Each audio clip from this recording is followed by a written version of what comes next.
Welcome, gorgeous souls and gorgeous hearts. Welcome to another episode of Heart and Soul with Janet and Caroline. And today we're going to share about perfectionism. I tried to be perfect mom, to have a perfect life, to have a perfect look, to have a perfect whatever. And I realized what a high demand I put on myself and how it just fed my inner critic. And while I was looking and waiting for perfect time, perfectionism, I missed life. I missed the joy. I was never in the here and now, in the precious moment. And of course, I lost myself trying to be perfect. So today it's all about perfectionism. Share with us in the comment if you're also a recovering perfectionist or where you were looking for perfect times or habits. Thank you, Janet, for being with me here. Perfect, Janet. Oh no. I think this is a very, very important topic because it affects so many of us or has affected so many of us, and many of us can relate to it.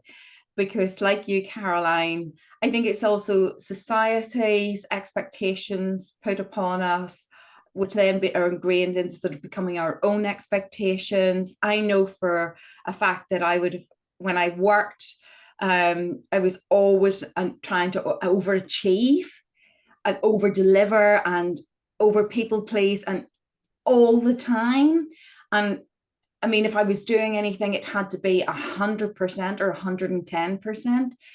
I just couldn't accept things that were like, oh, 80%, that's done.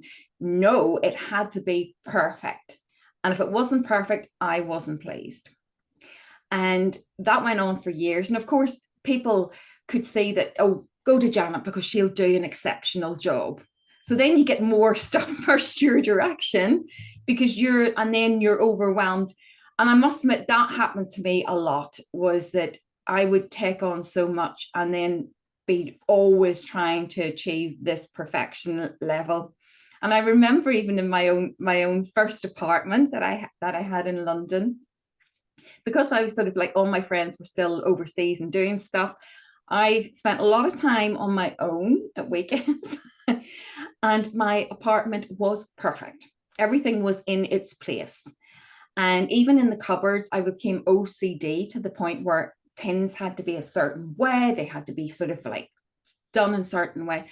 And I remember my sister came to visit, and my sister was just like so not like that. And she would just like not even hang her coat up. It was thrown.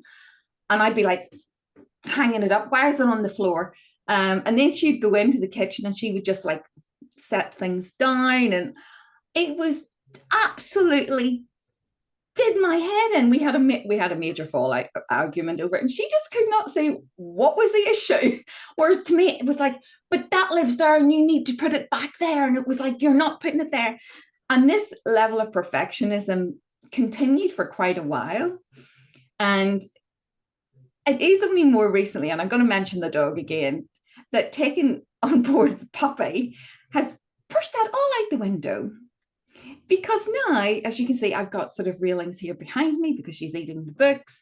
We've got boards up behind the sofa because we have to stop her getting. And you know what? It's created this in my house, and the toys all over the place. And I thought, how am I going to cope with this? But you know what? Because I've come so far on my journey, I just accept it now.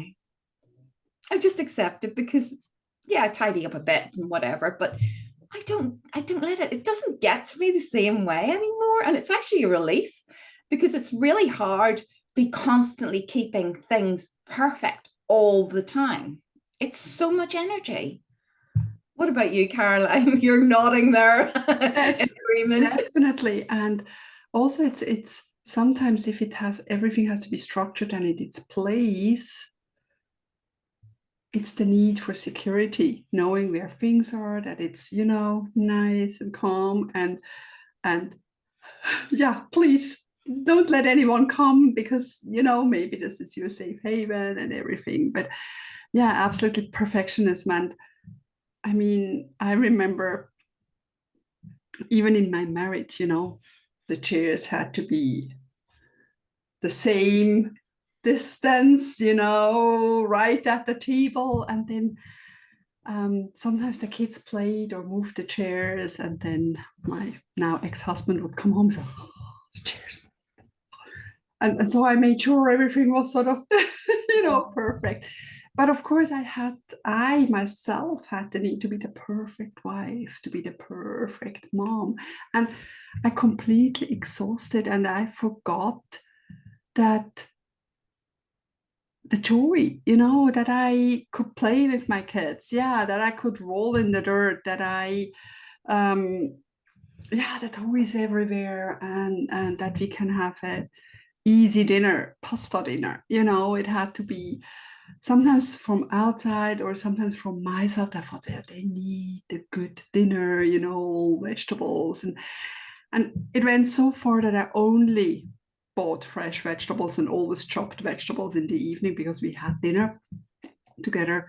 And then it was, I think, after my separation, and then I finally got a pack of frozen veggies, because I didn't have time with after school or something. And I came home, and I thought, that was easy. That was so easy, I thought, oh, and it doesn't harm them. For me, it was frozen vegetable was sort of like, I'm not a good mom. A perfect mom does this. But I learned that you can't be a perfect mom. You can't be a perfect anything. You're a mom, an imperfectly perfect, a perfect, imperfectly mom, and bring the joy in. And yeah, we are only human beings, and leaning on the perfectionism can really ruin life, the joy, the fun, the memories you build with your children, because they like puppies or children, they don't look whether your makeup is perfect, whether your hair is perfect, whether you have the perfect dress. They just want to spend time. They want their heart and soul connection with people. And yeah, and sometimes you met people that are sort of so focused on how they look and how they act, and it felt sort of like in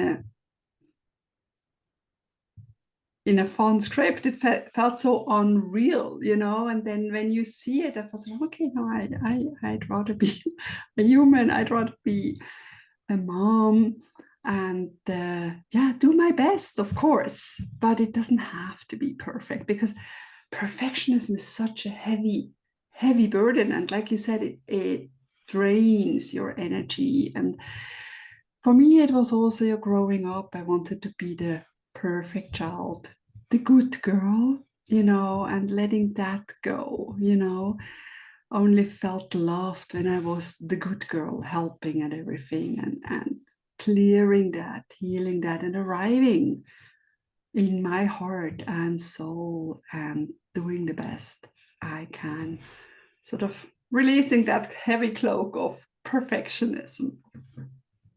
Absolutely. I mean, you've just sort of like summed it up as well.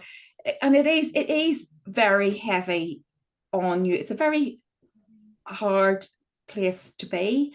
And it is comes from so many reasons, but generally it's from society. We see all the time on social media these perfect examples of, celebrities and their perfect lifestyle and their perfect this and their perfect children and their perfect holidays and their perfect house, and we're absorbing that this is how life is, and it's not. The reality is completely different. And we have to find that truth of ourselves and free ourselves from that, because it is like a heavy shekel holding us down. And once you're freed from it, it's actually a great release. because you've now got that energy back to focus it on the things that truly make your heart and soul sing, and the things that do bring you joy. For me, it's the simple things. It is that walk with my dog and enjoying the blossom at this time of the year.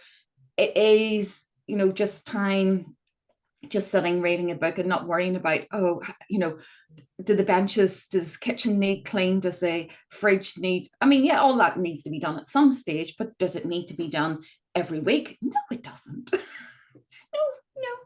And I think you're right, as a mother as well. I mean, yes, you want to do the best for your children, and there's a lot of things out there showing the perfect mother, but realistically, it is the biggest thing that you can give your children is love, that unconditional, caring, nurturing love. And you see so many like examples of the perfect families, but the children aren't receiving that nurturing energy that they need. And they would much rather have that.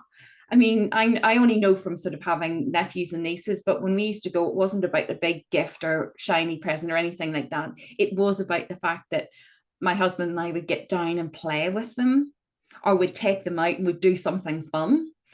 And they much more enjoyed that, because I've asked them, when now they're older, and I said, you got presents now and again, but we like to do things with you. And I said, oh no, they love that because they've got great memories now. Yeah. So that makes my heart and soul sing, because that's lovely to know that because we did that, they've got memories, good memories from their childhood. So that's precious.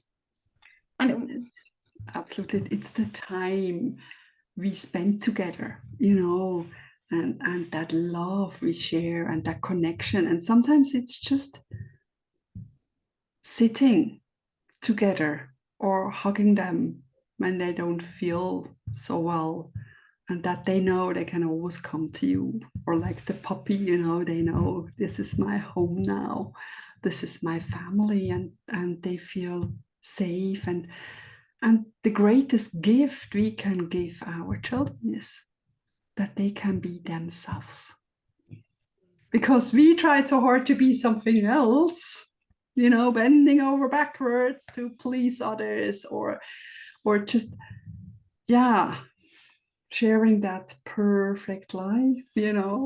I remember we have so many photographs, perfect family photographs, and I was sort of, it just felt so staged. It was sort of like everybody was perfectly dressed, and then we took about 20 photos till one was good with all one. And I was sort of, yeah, it looked nice, but it looked unreal in a way. It wasn't true life. I'd rather have photograph of my kids dirt on the face, laughing or rolling in the garden. It's just sometimes those are the things. And like you said, memories. Yeah, spending time, going on a little adventure, having a little outing is so precious. And then you have that bond. Only by spending time together you have that bond together. And that's what children want most, not another Lego or whatever. So yeah. And yeah, perfectionism can be so hard, but it's us who put ourselves in that prison. So it can only be us that frees us, stepping out of that wish or that strive for perfectionism. absolutely. Not always easy, but just taking that first step and trying new things and make life easier. I mean, I learned that life can be easy and full of joy. And beforehand, it was so hard and also focused on the outside, and we're never perfect. We never achieve the perfect moment, We can try as hard as we want. So living more and letting perfectionism go slowly. And I think, I don't know about you, Janet, but when I started my business, it was the same thing. It had to be perfect. A blog post had to be perfect before it was posted.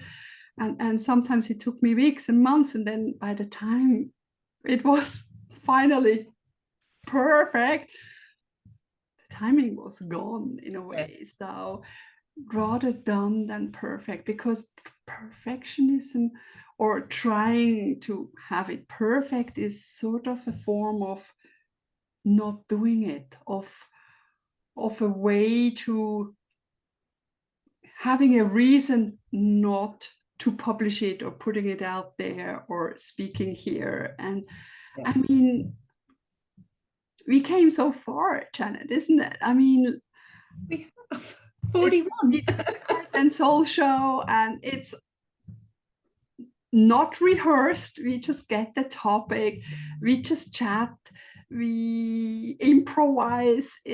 Or we just share our own experience from the heart and soul, because we are content with who we are. And I think when I was striving for perfectionism, I was never content with who I am. And when we are content, it doesn't matter what we wear or how we look or how tired we are. It's still fun. I know. I totally agree with you. I mean, there's been a couple of incidents in my life, this recovering perfectionist scenarios. One, when we got married, my husband and I got married, we had photographers, wedding photographers. And I have to say, we ended up, and I kept saying to them, I don't want to spend long doing photographs because don't love being that side of the camera. And it went on forever. And in the end, I was like, I just have had enough. But my favorite photograph, I've got two favorite photographs. One was right at the end when I was getting really annoyed, and Mark just grabbed me, and my nose is red, and he's just come up and he's just hugged me from behind, and we're laughing. And I have this big red nose, and we're just laughing. And that is my favorite photograph from our wedding because it was the most genuine. And then another one a friend took of coming out the church, and I'm standing chatting to someone, and it was just, and people are milling about, and it was just because they were true. They weren't that staged perfectionist look, and they are my favorite. And then when we did our house renovation, talk about challenging the perfectionist in me. It's either kill or cure. And doing it through, lockdown and Brexit. And I mean, you talk about everything we went to do, we were challenged, every single thing. And everything I thought, oh, should be like this. And I would come on site and I go, well, that's not how we said it was going to be.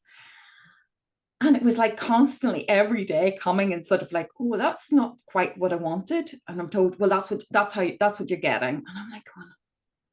And the house, because it was renovated and not knocked down and just redone, it's all quirky angles. And that was doing my head in as well. And it's funny now, I look back because Caroline, on my journey, I've come through so much in the last few years. And now I just laugh because now none of that matters. This is our home. It feels like home. Yes, I feel safe and secure now and grounded here. And none of that matters. None of it matters now. It's a home. It's not a show house. It's a home. And that's, feels different because I've walked into people's places and they're so, perfect. Like everything's just perfect. And you sit there like you're afraid to move. Um,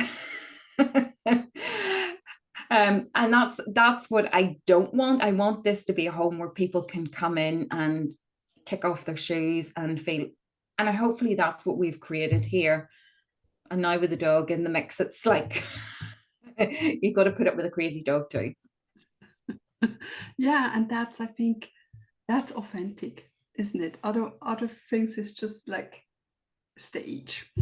And it's important, yeah, to create a home. And yeah, what I learned is just not taking life too seriously. I mean, it's always we plan things and it goes different, and just going with that flow and taking it in strides, and making the best out of it, of the moment. And yeah, I mean, people come to my home and the sofa is covered in blankets because of the cat and the dog and everything. It's just like there's dog hair everywhere, and there are children's stuff, there are tons of photos, and it's good. It feels good. I'm comfortable. And if people come and don't feel comfortable because it's too much stuff around, is it my problem?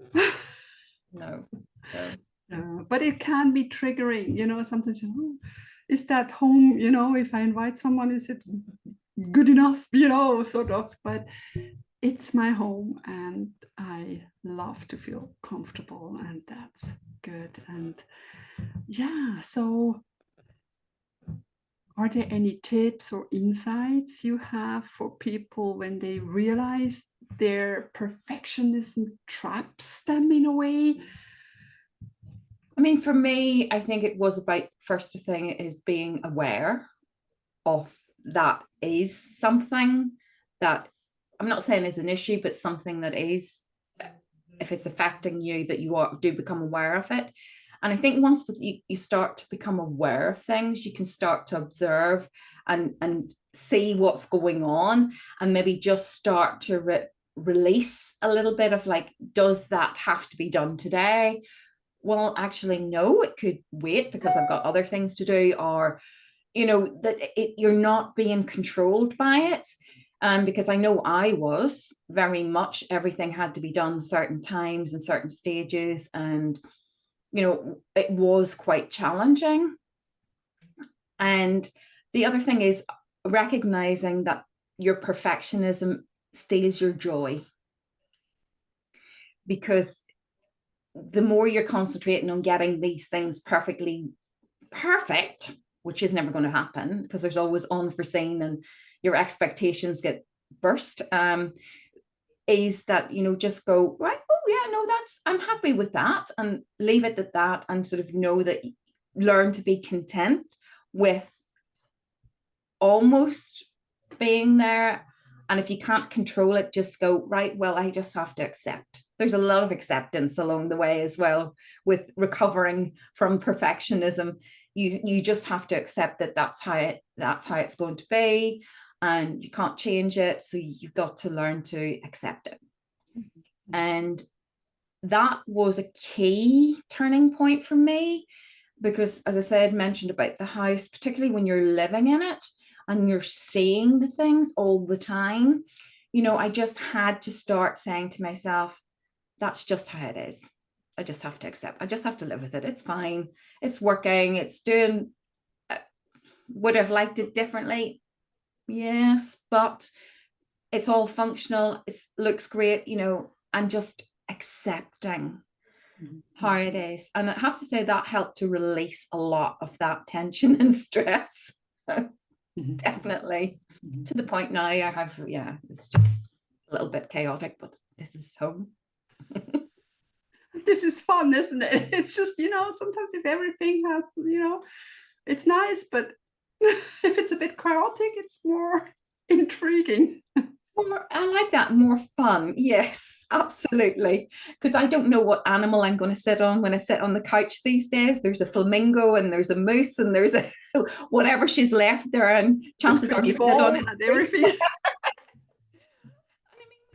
We just accept that, and we just love having her in our lives. So that also, there's no way I look now and I think I could have coped with having her in our lives before because of how I was. But now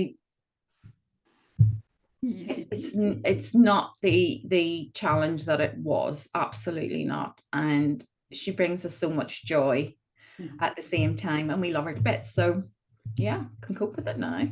Yeah. Have you any tips, Caroline? Yeah, it's also about accepting. And I think especially if you put so much pressure on yourself to be perfect, or have that need to be the perfect girl, woman, mother, wife, whatever.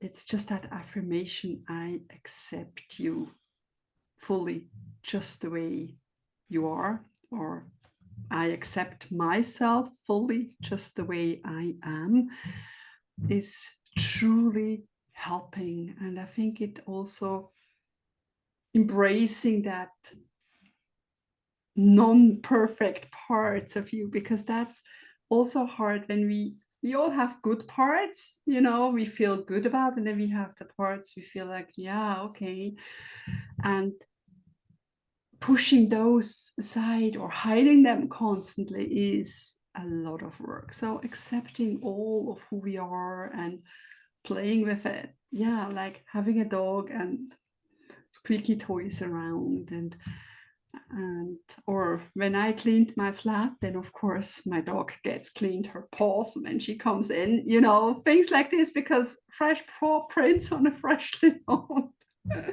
that's not a thing I like, just after you cleaned the house. But making the most of each moment, and allowing yourself to be relaxing, embracing yourself just the way you are, and remember that the grass is always greener on the other side, and often we compare apple to pears. It's just like when we compare the best of someone's life to the worst day in our life, we're Yeah. always failing. But there is no comparison. There's only you and your life, and making the most out of it, and yeah, accepting, and take it with a grain of salt, find the humor in things. Sometimes, things went terribly wrong, and then I stood there in the kitchen laughing just because it was just too hilarious. The pot was overthrown and everything was there, sort of either crying or laughing, and it's not that I could do anything. It just happened, and yeah, Yeah. acceptance, and then yeah, moving forward. And this is okay, kids, do you want to go to McDonald's tonight? Anything, just easy, Yes. and it's just, yeah, I think it's also being about flexible. If things don't go that way, there's always a plan B or C or D or E, and you have the whole alphabet to go through. I think sometimes we fixate on one thing and then we miss that there are so many other options. It's like, I mean, we both love roses, but tulips are great too, or daffodils, or, there are so many flowers out there. So we don't have to have just one, right? Absolutely. Absolutely. I like that, being a flexible like a tree. I love that, because adaptability is another thing, and resilience are other terms that work with that. And perfectionism makes you too rigid, that you're not able to bend. And I know that's how I was. And then sort of, it's almost like when something happened, that storm came, you cracked, and that was it. Whereas you didn't have that sense of resilience, of being able to bend with the storm. So I think that definitely, if you feel that this is resonating with you, that you are a perfectionist, and you can realize that it is taking so much energy and sucking the fun out of your life, to be quite honest, really sort of reach out to us, because both of us run programs where we can help to shift that. And I know how such a huge difference it's made in my life. And the biggest compliment I think I had was from my sister, who's always been one of my biggest critiques. I think it's that sort of, you have sisters as well. Um, and she said to me, a couple of weeks ago, we were chatting on the phone, and we were just chatting about things. And she said, you've completely changed. It's like you're completely a different person. And I said, I feel a different person. I feel like I am now who I am. And that's, I can't tell you how freeing, liberating that is, to have that sort of, it's like that perfectionist shell is cracked open, and what's left is this sort of like me, the true essence of me, and who I'm supposed to be. And, we both talk about this, about, your authentic truth of who you are, living through your heart and your soul, is really connecting with who you truly are. And I think so many people have lost their way with that. I know I had, because of the way life is and the structure of things. And until you can find your way back again, you won't feel that freedom. Definitely. Definitely, if you feel, reach out to us. We're here for you. Yeah, and I love that, when we can accept ourselves and be ourselves, we can let others be. So when your sister comes over and just throws her coat on the floor, no problem, the dog will go play with it. And if she just scatters things in the kitchen, you'll be fine, then you'll have a cup of coffee, and that's it, isn't it? And that's easy and fun and joyful and true life. Because when you release perfectionism, you can focus on things that truly matter, the heart to heart connection. Absolutely. Thank you so much for being with us. Reach out, and we'll speak to you again next week with the topic of overthinking. Yeah. Take care. Love Be there. Have a good day. Thanks.